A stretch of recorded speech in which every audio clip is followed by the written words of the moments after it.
Olá, eu sou o Fernando Rocha e esse é o Na Medida do Possível, ou quase, um não manual sobre a vida saudável. Não manual porque a gente, felizmente, não tem manual.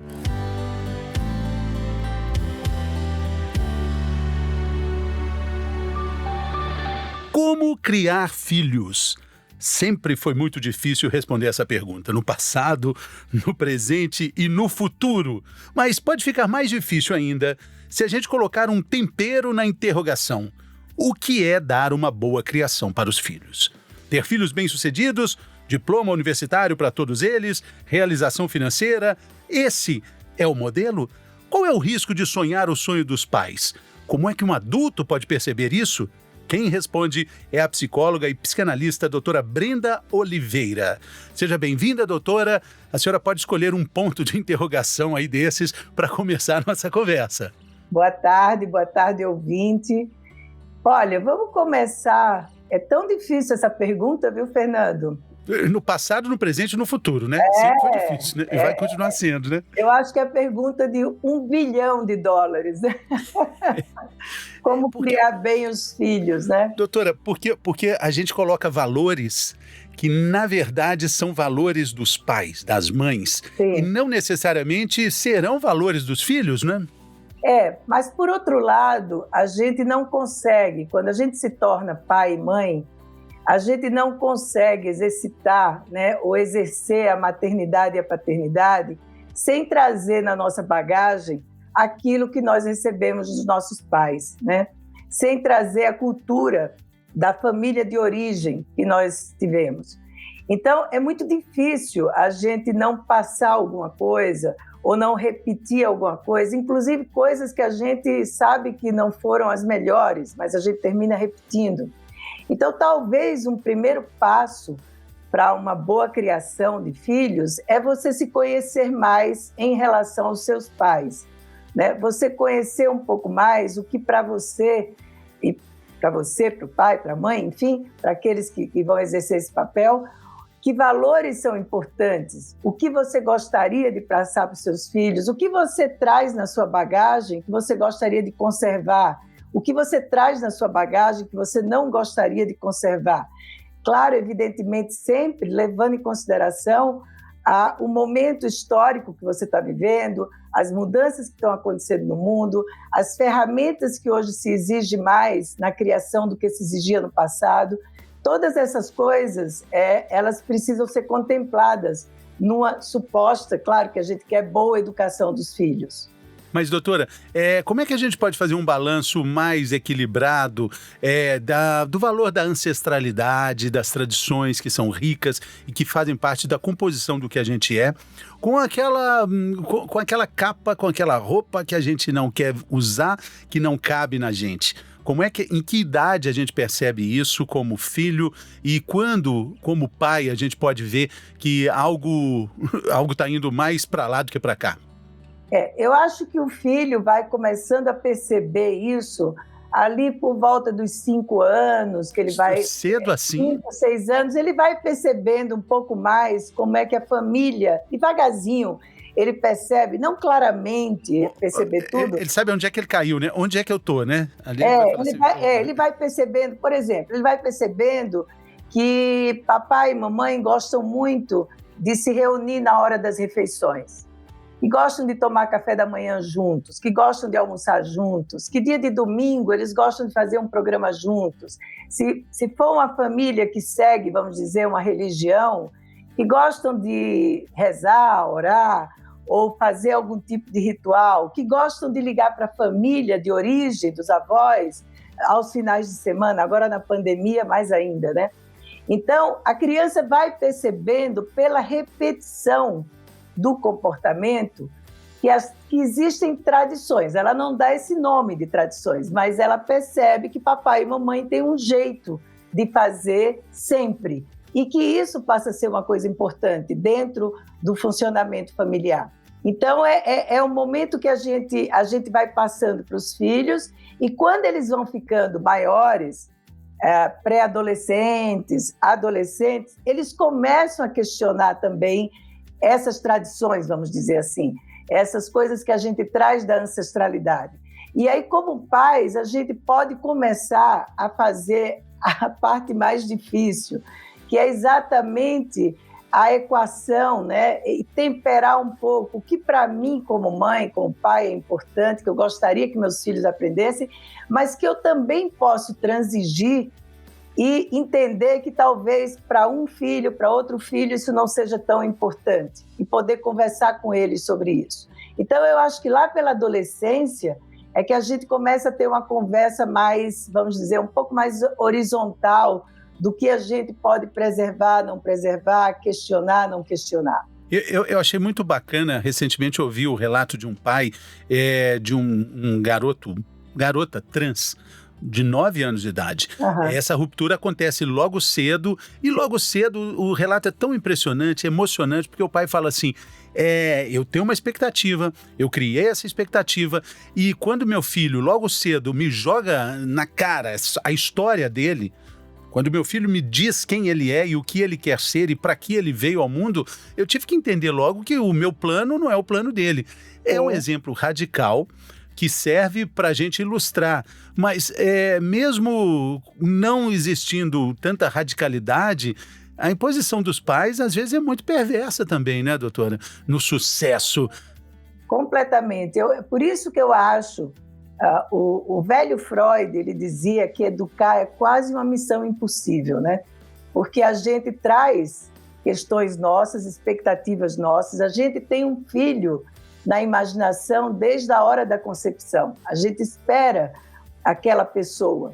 Então, nem sempre os pais estão abertos a fazer as modificações, a poder encarar que é o seguinte, eu tinha uma expectativa, mas não é isso que está acontecendo. Então, exige que já que eu quero estar com meu filho, me aproximar dele, e eu não quero abrir mão de maneira alguma do meu lugar de pai e mãe, eu vou precisar mudar, eu vou precisar me rever. E aí sim, é o momento que eu acho que o pai e a mãe, na minha concepção, exerce, vamos dizer, a função mais importante como cuidadores, que é mostrar para o filho que é possível a gente mudar, que é possível a gente requestionar, que talvez os pais, dependendo do que, possam ficar transtornados inicialmente, possam ficar perdidos inicialmente, mas o pai e a mãe diz, olha, eu não sei muito o que dizer, mas eu estou topando aqui a gente conversar e construir juntos essa nova realidade. Vamos ver como é que a gente pode fazer isso.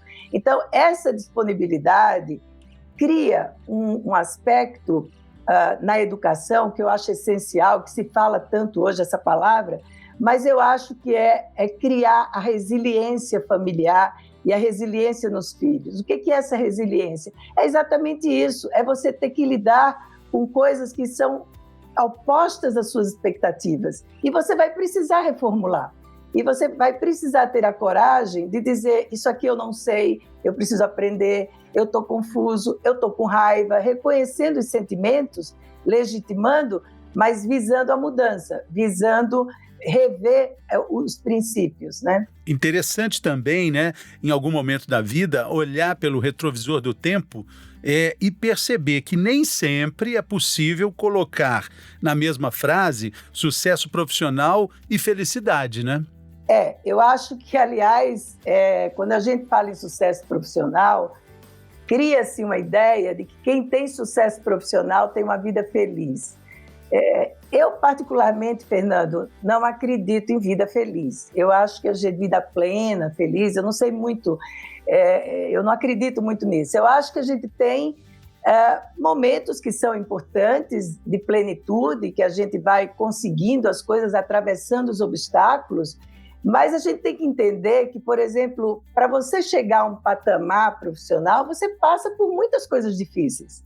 Muitas vezes você passa por momentos muito infelizes, né? Então, eu acho que é possível você ser uma pessoa bem-sucedida e uma pessoa com a vida mais satisfatória. Eu acho que sim, desde que você não cultive uma espécie de ideal de que, olha, se eu ficar muito rico, se eu ficar muito famoso, se eu tiver muito sucesso, tudo vai dar certo na minha vida. Porque a vida não é feita para dar certo sempre. A vida, na verdade, é essa sucessão, né, de desafios o tempo todo. Exatamente. E qual, na perspectiva da senhora, qual é o impacto que essa pandemia que a gente atravessa, já estou falando para o nosso ouvinte do futuro, sim, a gente atravessou uma pandemia dificílima e estamos atravessando nesse momento, agora estamos em março de 2021. Dá para mensurar o impacto nas nossas gerações, filhos mais tempo em casa. Eu, por exemplo, tenho uma experiência pessoal de ter um convívio muito grande na pandemia com meu filho de 22 anos, coisa que jamais aconteceria em tempos, entre aspas, normais, né? Agora, filhos que perdem o emprego, mais velhos, voltam para casa dos pais e vão continuar por lá mais tempo. Como é que a senhora analisa esse espectro de situações que em algum momento vai ter um reflexo social, né? Sim, já está tendo, né, Fernando? Já está tendo. Eu tenho acompanhado muitas situações dessa natureza que você acabou de descrever. Pessoas que estavam morando sozinhas e estavam até comemorando essa vitória, né, ter saído de casa e ter conseguido um lugar bancando do próprio bolso como um passo de independência e tiveram que voltar para a casa dos pais.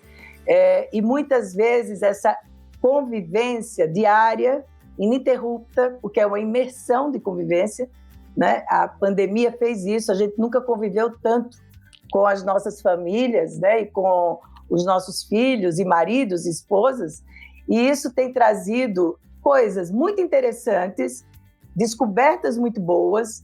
Eu acho que tem trazido crescimento também, mas tem trazido muitos transtornos. Tem pessoas que falam assim: eu realmente não conhecia o meu filho, eu realmente não conhecia o meu marido, né? Porque ele viajava tanto, ou minha mulher, ou meu companheiro, enfim, seja lá quem for. Então, a gente tem visto o impacto muito grande das pessoas estarem um pouco perdidas com essa experiência tão íntima e ainda sem saber muito em que lugar vai colocar isso. Então, eu acho que a gente já tem um impacto grande. Eu nunca vi as pessoas tão ansiosas, com tantas queixas de depressão também, tantos casamentos sendo requestionados, a criação dos filhos, a saúde mental nessa pandemia, ela nunca foi tão importante quanto ela é hoje, né? E, aliás, é um conceito que todo mundo está aprendendo, né? Saúde mental parecia ser uma coisa sempre da psiquiatria, da doença mental, e hoje está sendo trazido para o convívio, para nosso convívio diário, para nossa comunicação diária, de uma maneira que eu acho muito interessante, de uma compreensão mais larga, maior, e sem certos tabus. Eu acho que essa pandemia trouxe muitos problemas, mas eu acho que ela trouxe também descobertas que muita gente não faria se não tivesse esse convívio diário. Você mesmo está dizendo, né? Você conviveu com o teu filho de 22 anos. Exatamente. E descobrir um outro filho, coisa que não seria possível numa convivência normal com um universitário, trabalhando, fazendo estágio, né? Agora, doutora, a senhora acha que filho tem que sair de casa? E se a resposta for sim, quando, como? Porque, às vezes, o filho acaba forçando a saída de casa. Existem relatos assim de mulheres que falam: eu saí porque eu tinha que casar, eu quis casar porque eu não aguentava mais ficar com meu pai e minha mãe, e depois troca a dependência pelo marido, né? Isso é também uma história muito corriqueira, né? Muito, muito corriqueira, principalmente na nossa cultura latina, né? É muito comum. Hoje está mudando um pouco, mas ainda é bastante comum, né? Olha, se os filhos têm que sair de casa, se eles estiverem preparados, eu acho que sim. Eu acho que é uma experiência muito válida. Eu acho que chega um momento que, por melhor que a família seja, por melhor que você se dê com seu filho com você, eu acho que tem uma hora que é importante construir uma privacidade, construir uma vida diferente daquela que você leva com seus pais. Mas eu acho que isso precisa acontecer quando o filho está preparado. Não adianta sair de casa e ficar dependendo de tudo dos pais, né? Quer dizer, sai de casa, mas o pai paga tudo, né? Leva a roupa lá para lavar, faz todas as refeições, e aí é um faz de conta. Eu acho que se for sair, saia de verdade. saia e não saia, de preferência, não saia no momento de briga, né? No momento difícil, saia bem, saia como uma etapa que você está cumprindo, como uma conquista que não é só do filho, é dos pais também. Para os pais também é uma conquista muito grande ver os filhos indo bem, né? Talvez falte nessa vida apressada nossa, nessa sociedade líquida, nesses tempos voláteis, né, doutora? Uma valorização dessas etapas, de cumprir isso, né? Eu vi nas redes sociais a senhora falando lendo um livro de Cícero, falando sobre a valorização e do sentido da velhice. Talvez nos falte isso. Quando a gente olha para essa transformação, a gente entende o ciclo da vida e a valorização importante que cada ciclo merece, né? Sim, eu vejo as crianças desde pequenininhas, atualmente, tudo é muito apressado, né? Tudo é muito apressado. Tem que aprender logo, tem que adquirir logo conhecimento, tem que correr, tem que ter habilidade para tudo. As crianças têm muito pouco tempo para brincar, né? Pouco tempo de brincadeira, pouco tempo de ócio, que é muito importante também, né? De ficar um pouco sem fazer coisa alguma. Então, a gente vai apressando a meninice, apressando a adolescência, apressando a vida adulta. E sabe o que ocorre? Uma coisa paradoxal no meio de tudo isso. A gente vê cada vez mais adultos sem conseguir serem adultos, né? A gente tem aí uma geração de adultos infantis. Isso a gente vê o tempo todo, né? Que não consegue assumir responsabilidade, que não consegue assumir relacionamentos, que não consegue assumir a vida, né? A vida nas mãos deles. Tudo é muito difícil, tudo é muito dramático. E aí você diz, mas por quê? Porque apressa muito. E quando apressa muito, você se cansa, porque você não dá conta de tudo, né? Porque não valorizou o caminho, né, doutora?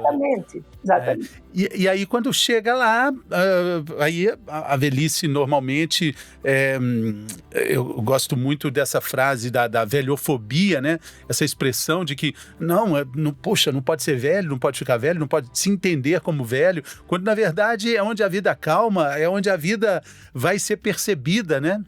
E a velhice, eu acho que é nada mais, nada menos do que a vida acontecendo. Se você estiver vivo, você vai envelhecer. Se você tiver sorte, vai chegar até a idade, né? Mas é muito interessante entender isso para a gente falar de criação dos filhos, né? Porque, na verdade, a gente está falando de um ciclo inteiro de amadurecimento, de crescimento e de percepção. E aí chega o momento dos filhos entenderem os pais também, da forma como eles são, valorizar essas diferenças, né? Outro dia eu vi uma frase tão bacana de um psicanalista também, dizendo o seguinte: quando você está achando que você está muito iluminado, muito na paz do espírito, passe um fim de semana com seus pais, para você ver se você está realmente iluminado, porque você vai sair de lá completamente atordoado. Porque falta entendimento dos filhos com os pais também, em algum momento da vida, né? Eu acho que a gente fala muito, né, Fernando, do que os pais precisam fazer para os filhos. Tem aí um monte de coisas a respeito. Se fala pouco do que os filhos precisam fazer pelos pais, né?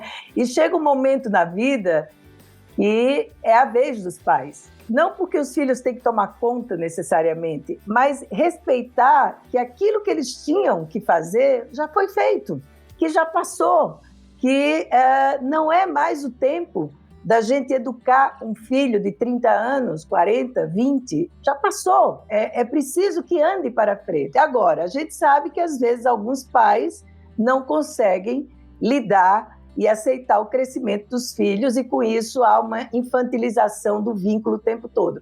Mas eu acho que é preciso que os filhos...